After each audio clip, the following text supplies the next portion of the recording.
Everyone's always looking for a faster way to paint, but sometimes a shortcut's not a great idea, particularly when painting raw wood. And the first step you have to do is prime it. Now, primer typically comes bright white. You can order primer tinted, but if you already have some primer around the house, what you need to do is tint it toward the final color. In this case, this dark green. So we're going to take some of this green, rather than pour it, I was just going to use this little cup, and dump it right into the primer. Now we're going to mix that up.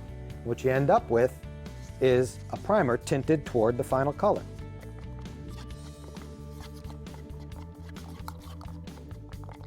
Now, we're going to take this tinted primer and apply it right to the piece. In this case, this child's storage bench. Now you can see it's only tinted a little bit, but that will help a lot.